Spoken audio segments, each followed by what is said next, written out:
Yes, check out illustration number 53. Illustration number 53. Page number 1.113.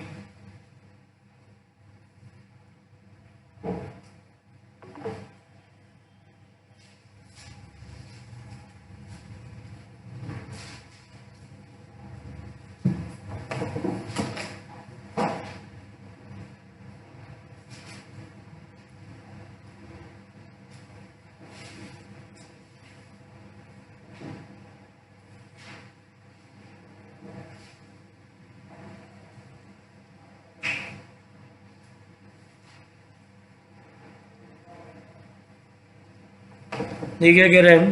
Radha Mohan limited invited application for 4 lakh equity shares of ₹50 each. ये company है जो अपने 4 lakh shares issue कर रही है. 4 लाख शेयर्स इशू कर रही है of ₹50 each. of ₹50 each, payable 15 on application, payable 15 on application, payable 25 on allotment, payable 25 on allotment, and 10 on first and final call, 10 on first and final call. फिर कह रहा है application for 6 lakh share were receive. कह रहा है 6 lakh application, 6 lakh application क्या हुआ? Receive हुई.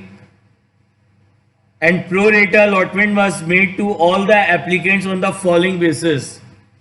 कह रहा है applicants of 4 lakh share were allotted 3 lakh. यानी ये जो 6 लाख है, out of 6 lakh 4 lakh shares को 3 लाख शेयर्स अलॉट हुए. And applicants of 2 lakh shares, और जो आपके 2 लाख शेयर्स हैं मतलब out of 6 lakh 2 lakh applicants को 1 लाख शेयर्स क्या हुए हैं? अलॉट हुए हैं. राइट. अब कह रहे हैं it was decided that the excess amount receive on application will be adjusted toward the sum due on allotment and surplus if any will be refunded. कह रहे विभूति who allotted 6,000 shares, एक shareholder है विभूति, to whom 6,000 shares has been allotted, जिसको 6,000 shares क्या हुए थे? Allot हुए थे. 6,000 shares has been allotted. Applying from group of 4 lakh who belongs to category A, did not pay the allotment money, and his share were immediately forfeited just after the allotment. His share is forfeited by the company. Afterward, these forfeited shares, और allotment के बाद ही forfeit किया, और just उसके बाद ही इन shares को दोबारा क्या करा? री इशू कर दिया. कैसे? ₹30 पर शेयर फुल्ली पेडअप में, ₹30 पर शेयर फुल्ली पेडअप में दोबारा क्या करा? री इशू कर दिया. राइट. कह रहा later on first and final call was made. उसके बाद फर्स्ट एंड फाइनल कॉल मंगाई. शहीद who applied for 2,000 shares, जिसने 2,000 shares के लिए अप्लाई किया था, who applied for 2,000 shares, out of the applying for 2 lakh, who belongs to category B, failed to pay the first call money, and his share is also forfeited. उसके shares को भी company ने forfeit कर लिया after the first call. These shares were reissue, और company ने इन shares को reissue करा. कैसे रीइश्यू करा? 60 पर शेयर फुल्ली पेडअप में. 60 पर शेयर फुल्ली पेडअप में क्या करा? दोबारा रीइश्यू कर दिया. अब अपन को इसकी जर्नल एंट्री पास करनी है in the books of company.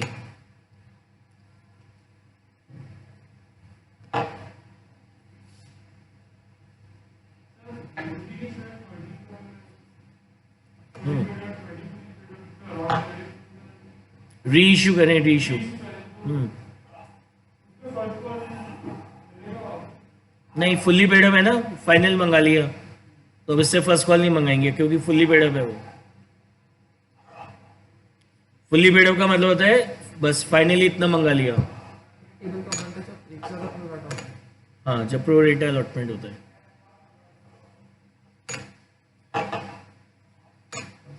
एक ही होगा प्रोराटा वाला, तो इसको नहीं करना चाहिए। वो भी बनता है।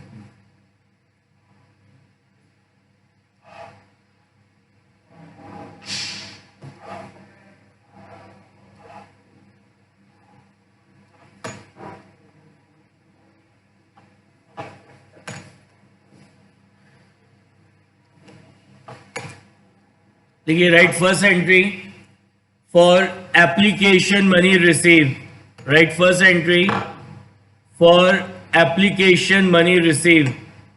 कितनी एप्लीकेशन रिसीव हुई है? 6 लाख। तो right entry, bank account debit, bank account debit 6 lakh into 15, bank account debit 6 lakh into 15 to share application account, to share application account 6 lakh into 15. Right, next entry for the allotment of shares, for the allotment of shares, कितने share allot करने आपको? 4 लाख। कितने share allot करने? 4 लाख। तो right entry for the allotment of shares, entry will be share application account debit, share application account debit 4 lakh into 15, 4 lakh into 15 to share capital, to share capital 4 lakh into 15.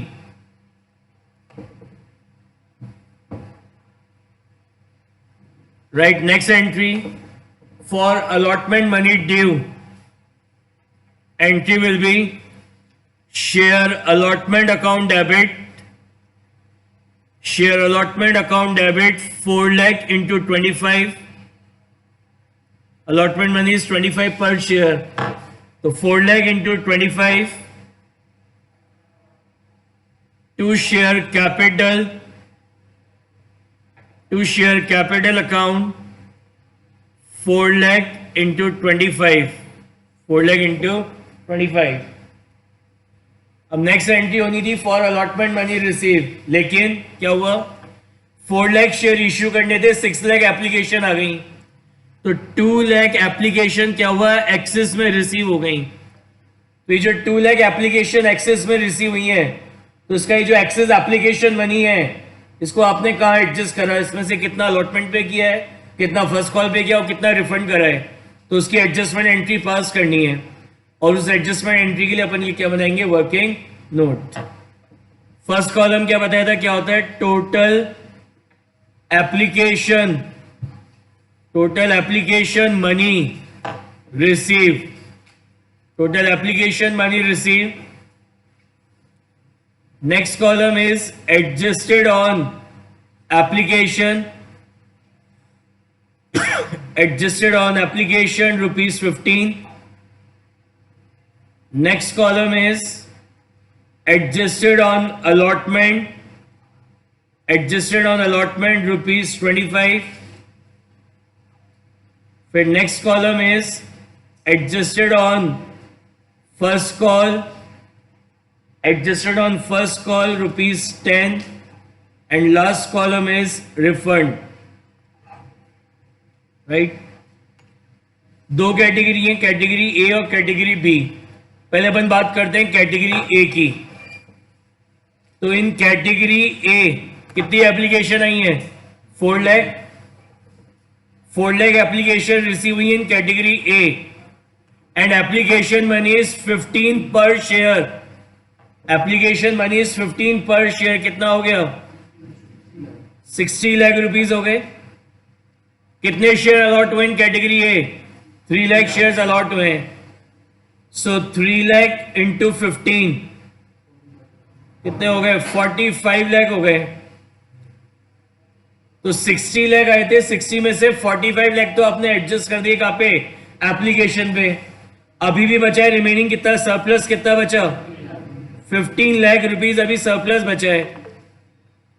अब ये जो आपकी category A है, इनसे allotment पे कितना मंगाना है? 3 लाख शेयर्स अलॉट हुए एंड अलॉटमेंट मनी इज 25 पर शेयर। कितना होता है? 75 लाख होता है। लेकिन आपके पास सरप्लस कितना है? 15 लाख ही है। तो whole 15 lakh is adjusted on allotment. बताइए, समझ में आया? Now category B.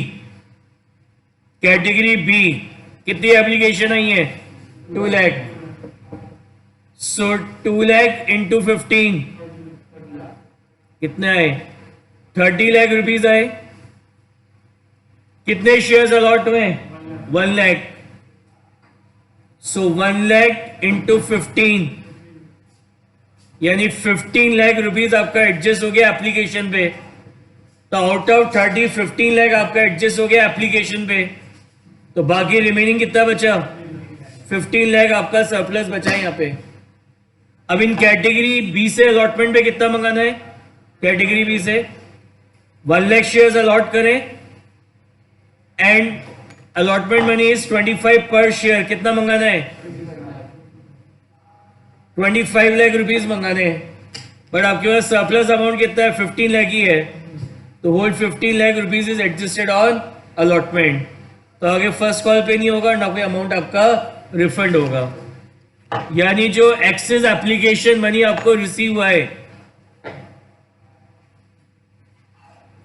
जो एक्सेस एप्लीकेशन मनी आपको रिसीव हुई, वो पूरा का पूरा जो एक्सेस एप्लीकेशन मनी था 30 लाख, वो कहाँ पे एडजस्ट हो गया? आपका अलॉटमेंट पे एडजस्ट हो गया।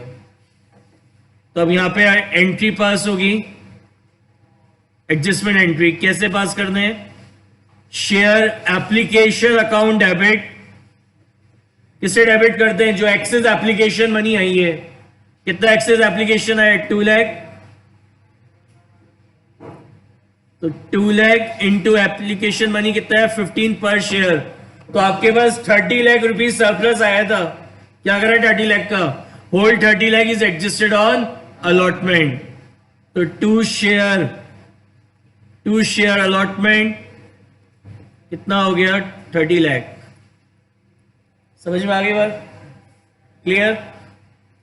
नाउ क्या कह रहे हैं? एक शेयरहोल्डर है विभूति, to whom 6,000 shares has been allotted and who she belongs to category A। Category A से बिलोंग कर रहे हैं। कह रहे हैं अलॉटमेंट पे नहीं करा।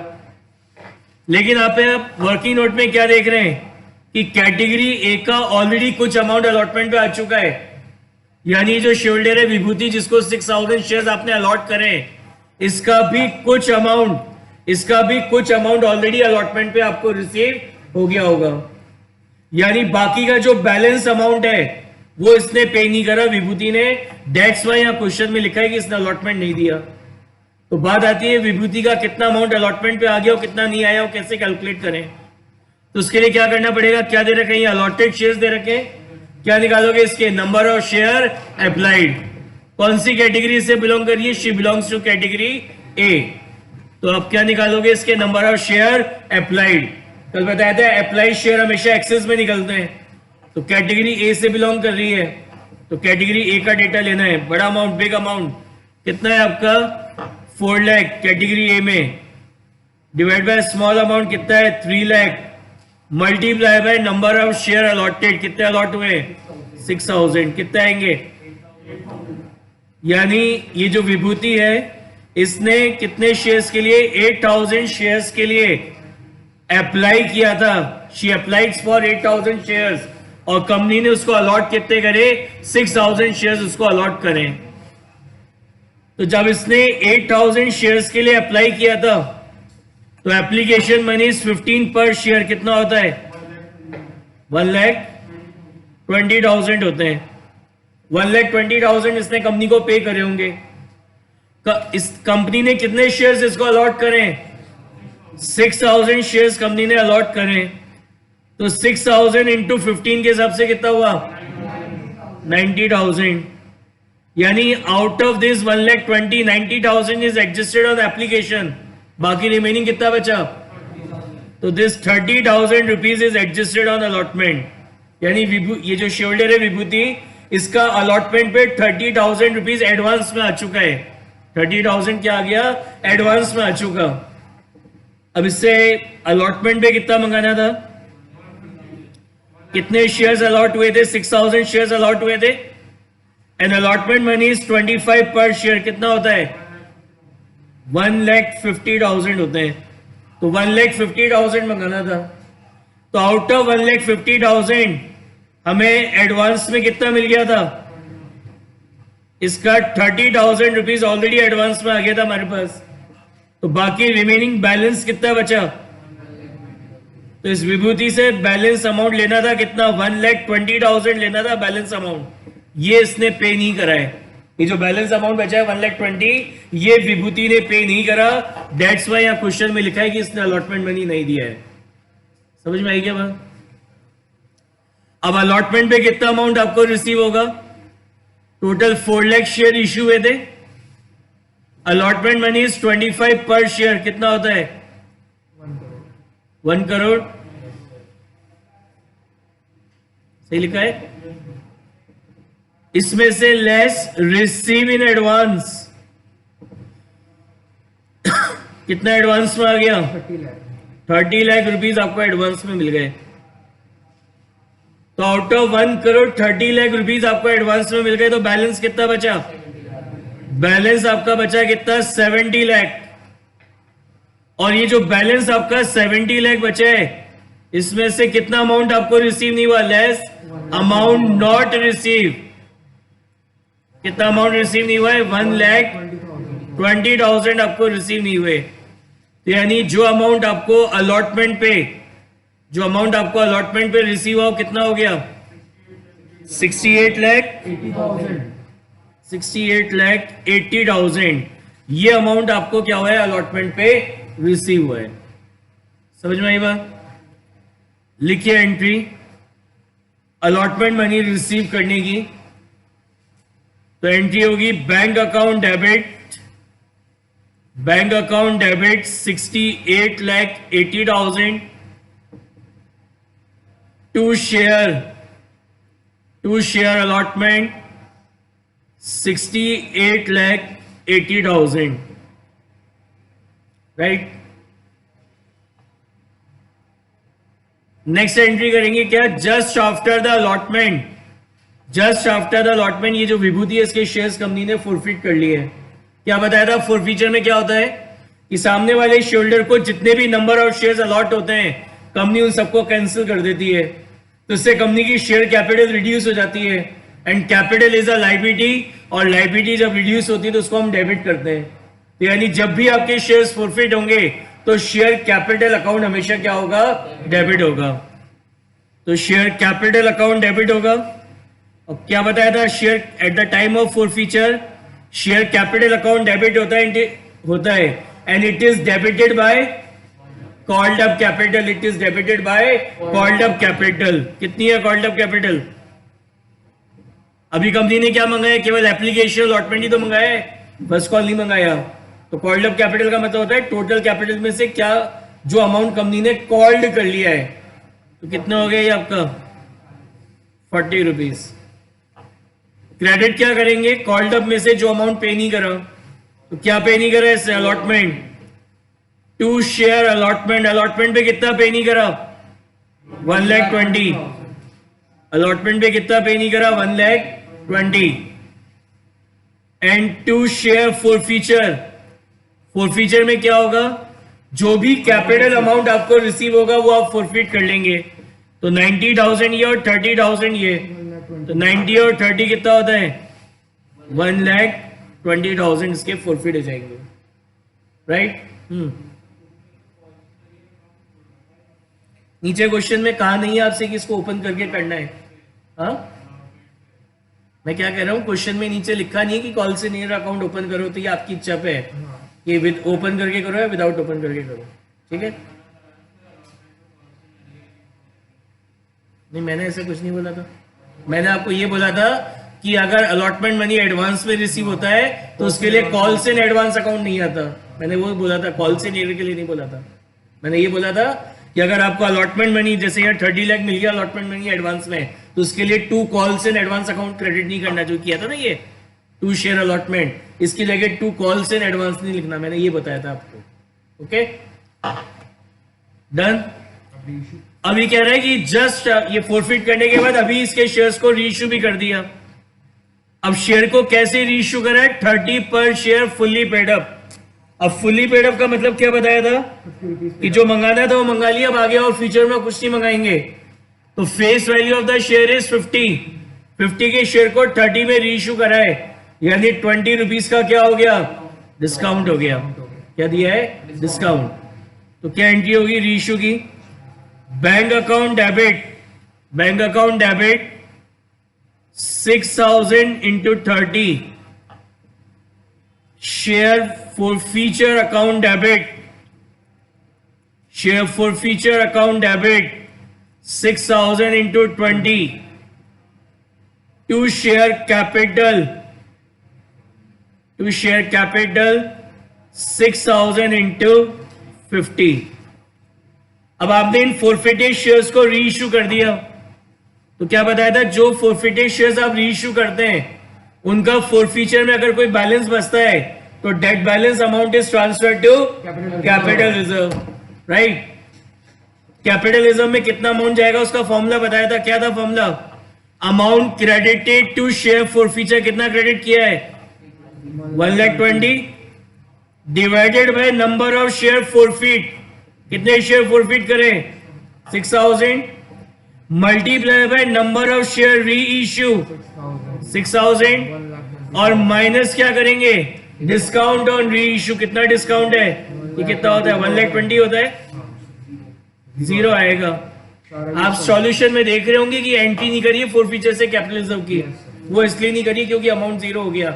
अगर यहाँ पे कोई अमाउंट बचता तो यहाँ पे आप एंट्री पास करते फोरफीचर को कैपिटल रिजर्व में डालने की, फिर आगे का क्वेश्चन सॉल्व होता। समझ में आई क्या बात? इस क्वेश्चन में सॉल्यूशन में नहीं दिख रही है एंट्री। क्यों नहीं दिख रही है? क्योंकि अमाउंट 0 हो गया है, दैट्स व्हाई। अगर यहाँ कोई बैलेंस अमाउंट बचता तो एंट्री होती है फोरफीचर टू कैपिटल रिजर्व, फिर मैं आगे फर्स्ट कॉल को कॉल करता। समझ में आ गई क्या बात?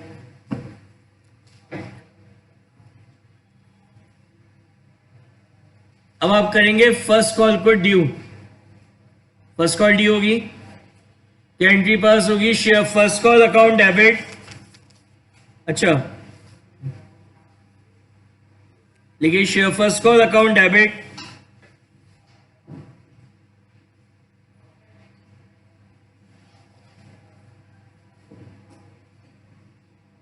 To share capital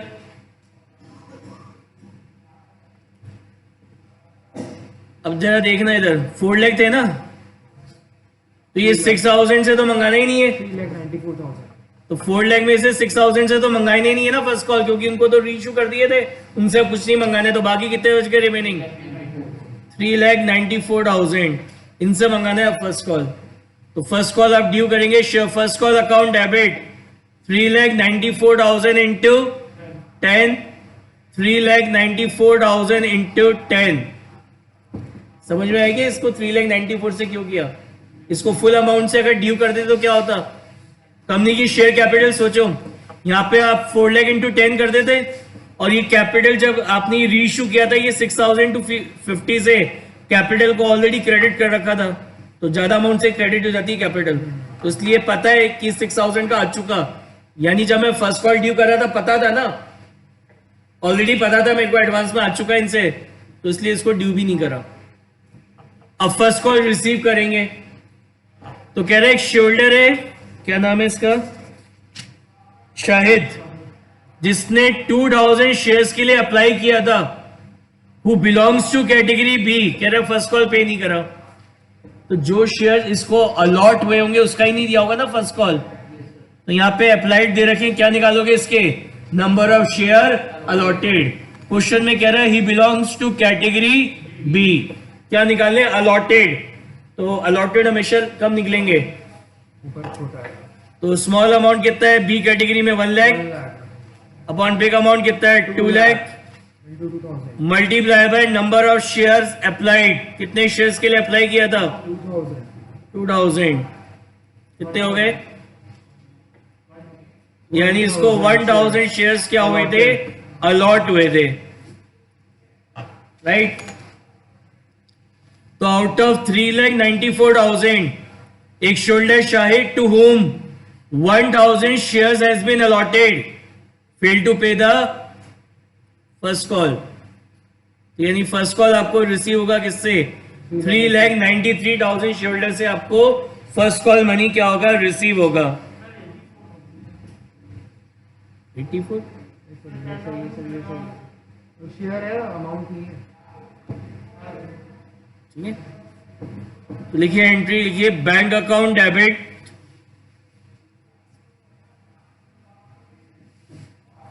bank account debit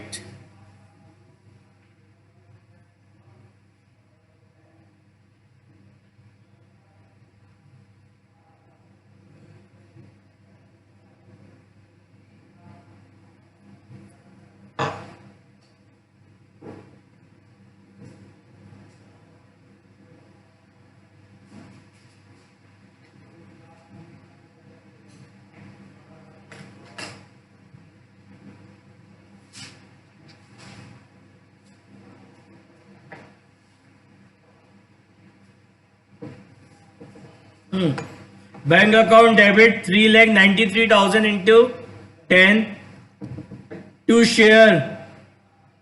to share first call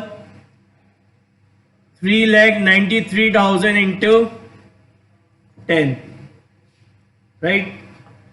अब कंपनी ने क्या करा, just after the first call इसके शेयर्स को कंपनी ने फॉरफिट कर लिया। तो फॉरफीचर में क्या होगा, जो भी नंबर ऑफ शेयर्स इसको अलॉट हुए हैं वो शेयर कंपनी इसके क्या करेगी, कैंसिल कर देगी। तो कितने शेयर अलॉट हुए थे इसको 1000, तो 1000 शेयर कैंसिल होंगे तो कंपनी की शेयर कैपिटल रिड्यूस हो जाएगी बाय 1000 शेयर्स, ठीक है ना। तो कैपिटल इज अ लायबिलिटी, और लायबिलिटी जब रिड्यूस होती है तो क्या करते हैं उसको हम, डेबिट। तो लिखिए entry share capital account debit, share capital account debit 1000 into, जब भी शेयर्स फॉरफिट करते हैं तो शेयर कैपिटल अकाउंट डेबिट होता है, and it is debited bye called up capital. What is a called up capital, 50, पूरे मंगा लिए हैं 50। क्रेडिट किसको करना है, कॉल्ड अप कैपिटल में से जो अमाउंट पे नहीं करा, तो क्या पे नहीं करा इसने, फर्स्ट कॉल। तो टू शेयर फर्स्ट कॉल कितना होगा 1000 इंटू 10, फर्स्ट कॉल पे नहीं करा। टू शेयर फॉरफीचर अकाउंट, क्या फॉरफिट करते हैं, जो कैपिटल अमाउंट आपको रिसीव हुआ है। तो इस शोल्डर ने क्या करा, एप्लीकेशन अलॉटमेंट दोनों दे दिए। तो एप्लीकेशन पे कैपिटल अमाउंट 15 है और अलॉटमेंट पे कैपिटल अमाउंट 25 है, कितना हो गया 1000 इंटू 40, राइट। अब कह रहे हैं कंपनी ने इन शेयर्स को दोबारा री इश्यू कर दिया, कैसे, 60 पर शेयर फुल्ली पेड अप में। तो 60 पर शेयर फुल्ली पेड अप में मतलब face value of the share is 50 और उसको इश्यू कर रहे हैं कितने में, 60 में। तो 50 के शेयर को 60 में री इश्यू कर रहे हैं, तो 10 रुपीज का क्या हो गया, प्रीमियम हो गया। तो क्या एंट्री होगी, री इश्यू की bank account debit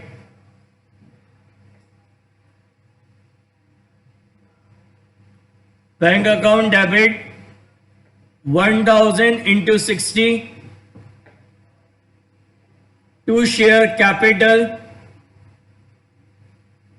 1000 into 50 and to securities premium, तो सिक्योरिटी प्रीमियम रिजर्व कितना 1000 इंटू 10। अब फॉरफिटेड शेयर्स को आपने री इश्यू कर दिया, तो जो फॉरफिटेड शेयर्स आपने री इश्यू करे उनका जितना भी बैलेंस आपका फॉरफीचर में है वो आपका ट्रांसफर होगा कैपिटल रिजर्व में, ट्रांसफर हो जाएगा कैपिटल रिजर्व में। तो एंट्री होगी share forfeiture account debit share forfeiture account debit to capital reserve.